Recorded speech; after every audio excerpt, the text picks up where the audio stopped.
Soal black market tadi Oh, menarik juga tuh. Berarti memang ada pasarnya dan ada pembelinya dong ya, berarti. susah juga ya namanya black market. Iya, iya. Namanya itu jelas dan saya menyaksik maaf.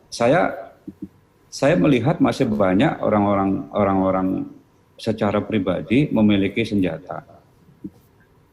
Ketika dia masuk diskotik, kita lihat itu di pinggang itu ada semacam tersembul di bajunya. Saya sambil mengamati ini senjata atau korek api ya. Waduh.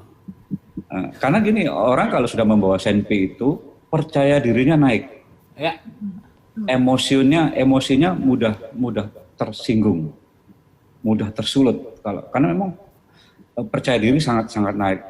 Beda dengan orang-orang yang terlatih membawa senjata api itu adalah dalam rangka mengamankan masyarakat, melindungi masyarakat dan melindungi diri sendiri. Jadi kalau nembak itu sudah ada ukurannya. Ini menembak mematikan atau menembak melumpuhkan. Teori dasar kepolisian itu menembak itu pertama kali adalah menembak yang melumpuhkan.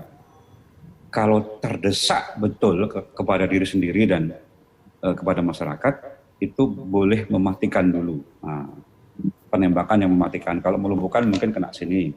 Kalau mematikan langsung di sini dan di sini. Nah, itu.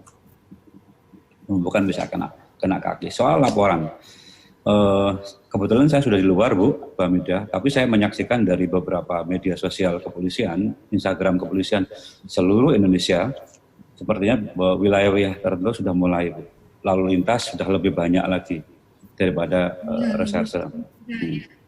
Tapi memang kadang-kadang soal laporan ini, elektronik laporan itu terkendala dengan soal-soal hukum. Kadang-kadang ada bantahan dari pengacara. Ini enak saja polisi menerima laporan. Jangan-jangan kehilangan rokok satu batang pun juga lapor. Ya namanya usaha ya, para pengacara pasti dilakukan. Tapi yang jelas Bu, saya lihat di media sosial untuk laporan itu sudah melalui baik itu yang langsung maupun web-web tertentu. Barreskrim sudah pernah membuat, tapi perkembangan terakhir saya belum tahu apakah itu berkembang atau tidak. oke. Bang Reza terakhir dan juga Bu Hamidah, saya juga mau nanya, ini berhubungan dengan premanisme yang sebenarnya ada bentuk-bentuk kadang-kadang premanisme yang tidak terorganisir, intimidasi dari suatu kelompok terhadap seseorang. Sebenarnya hal-hal seperti itu kalau kita laporkan kepada pihak berwajib bisa ditangani nggak sih Bang Reza, meskipun belum ditemukan unsur kekerasan ya, masih dalam tahap bentuk intimidasi. Saya kan awam hukum nih, Bu Hamidah dan Bang Reza, kita kalau melaporkan ke polisian diintimidasi itu kita bisa dilaporkan dan diteruskan nggak sih kasusnya? Ya, kalau bentuknya sudah Silakan Bu ancaman. Hamidah dulu. Ya. Ya, kalau bentuknya ancaman, misalnya kalau kamu nggak bayar, saya bunuh kamu. Atau kalau kamu tidak menyerahkan barang-barang ini kepada saya, maka saya akan. Nah, itu bentuk ancaman, sudah bisa dilaporkan kepada kepolisian. Bisa, Nah, ya? bentuk ancaman itu bisa lisan, bisa tertulis. Nah, kalau sekarang kan mungkin melalui telepon, melalui WA, melalui pesan, dan seterusnya. Jadi itu sudah termasuk kejahatan yang bisa diproses hukum oleh kepolisian. Oke. Bang Reza? Premanisme itu kan bahasa asing ya. Bahasa Indonesia barangkali tukang palak lah, pemeras lah segala macam. Pemeras. Ya, kita punya Sejalanan lah boleh. Kejahatan jalanan. Kita punya banyak sebutan yang menunjukkan bahwa fenomena ini memang sudah berurat akar di masyarakat kita. Dengan asumsi semacam itu, maka pemberantasan premanisme, penanganan premanisme memang ujung tombaknya adalah kepolisian, tapi tidak cukup. Kita kenal lah ada istilah represif, preventif, dan preemptif.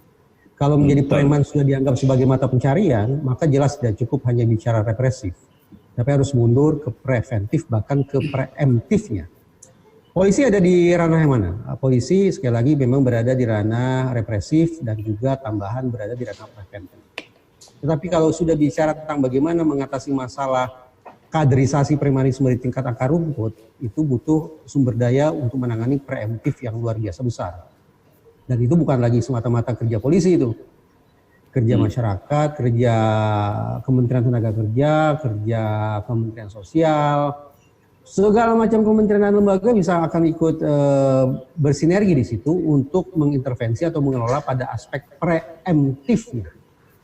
Nah, tapi paling tidak bagi saya pribadi terus terang, awalnya ketika saya mendapatkan kabar tentang kasus yang sedang kita perbincangkan ini, yaitu aksi premanisme di Tangerang tersebut, saya menganggap ini, wah ini bahaya ini, orang-orang di Jakarta dan sekitarnya bahaya ini, karena saya khawatir orang kuat kemudian tidak akan bisa ditindak.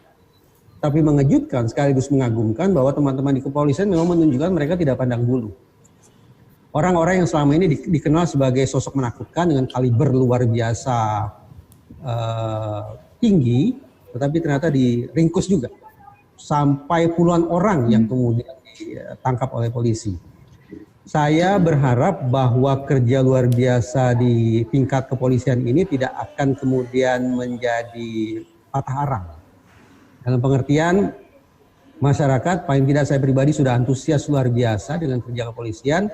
Mudah-mudahan semangat yang sama, etos penegakan hukum yang sama juga berlangsung di Kejaksaan dan di Mahkamah Agung. Kalau kata Pak Kapolri, mari kita kawal bersama, mari kita jaga bersama, saya akan tafsirkan itu. Kebutuhan masyarakat akan rasa aman yang luar biasa tinggi. Kebutuhan masyarakat akan adanya penegakan hukum yang tidak pandang bulu.